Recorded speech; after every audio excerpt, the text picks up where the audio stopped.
ඔයාගේ හීන හැබෑ කරගන්න අටේ පහ රස්සාව කරලා මදි නම් කම්මැලි නොවි ඔයාගේ ආදායම ඉහළ දාගන්න ක්‍රම එක්ස්පෙරිමන්ට් කරන්න. අපේ තාත්තා කියනවා වගේ මහන්සි වෙන්න ඕන කාලේ හාන්සි වුණොත් හාන්සි වෙන්න ඕන කාලේ මහන්සි වෙන්න වෙයි. රස්සාවෙන් ඕෆ් වෙලා ඇවිල්ලා පික්මි, ඌබර්, ෆුඩ් ඩෙලිවරි වගේ යමක් කරන්න. සතිය දවස්වල හවස වීකෙන්ඩ් එකේ පර්සනල් පාසල් ඩෙලිවරි සර්විස් එකක් පටන් ගන්න. YouTube එකෙන්, Google එකෙන් graphics, video editing, content writing සම්බන්ධව හදාරලා ෆ්‍රීලෑන්ස් සර්විස් එකක් දෙන්න පුළුවන්. ඔයා දක්ෂ විෂයන් හරහා පොඩි පන්තිවල ළමයින්ට ඉන්ඩිවිජුවල් ටියුෂන් දෙන්න පටන් ගන්න. මැරි කරලා නම් වයිෆ කුස්සියටම තල්ලු නොකර ඉක්මනට දියුණු වෙන්න ඕන නම් එයාවත් කැමති ෆීල්ඩ් එකකින් ෂෝට් ටර්ම් කෝස් එකකට දාලා දෙන්නත් එක්ක ගමන හදාගන්න. ඔයා නොහිතපු පැත්තකින් එයාට සැඟවුන හැකියාවක් තියෙන්නත් පුළුවන්. කාර්යබහුල ජීවිත එක්ක හැමෝටම සැලෝන් යන්න වෙලාවක් නැහැ. Home visiting hair cuts, facials, nails beauty service එකක් දෙන්නත් පුළුවන්. ලංකාවේ මොඩර්න් ජෙන් එකේ ගොඩක් ගැහැණුන්ට දැන් උයන්න බැරි නිසා ඔයාගේ වයිෆ්ට හොඳට කෑම උයන්න පුරුවන් නම් ෆ්‍රෙන්ඩ් සර්කල් එකේ පොඩියට කෑම දෙන කේක් හදින වැඩක් පටන් ගන්න. පොඩි කඩවලට ෂෝට් ඊට්ස්, ස්වීට්ස් හදලා දාන්නත් පුරුවන් සිත් ඇද ගන්නා සුළු පැකේජිං එකක් එක්ක.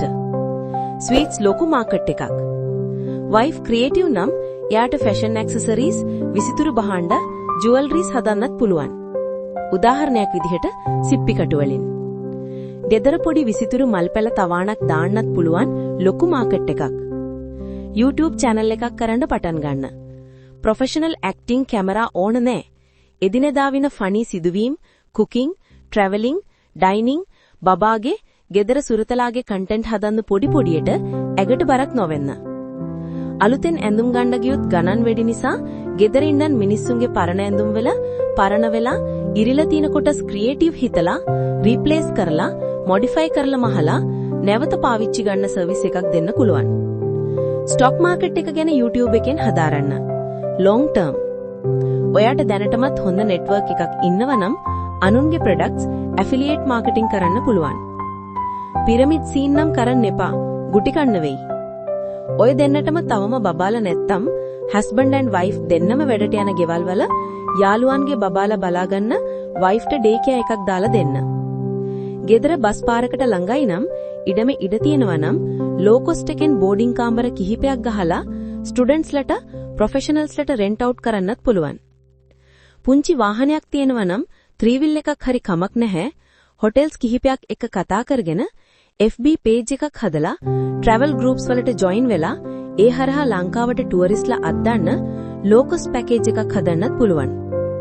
ගෙදර කාමර කෑල්ලක් වැඩිපුර තියෙනවා නම් ඒකට ටුවරිස්ට්ලට දෙන්න පුළුවන් ට්‍රැඩිෂනල් කෑම වේලක් එක්ක. ඒගොල්ලන්ට හයිෆයි තැන් හොයන්නේ නැහැ. ගෙදර වත්තේ පොඩි ඉඩමක් තියෙනවා නම් ගොඩපුවක්, නයිමිරිස් වගේ දෙයක් දාන්නත් පුළුවන්.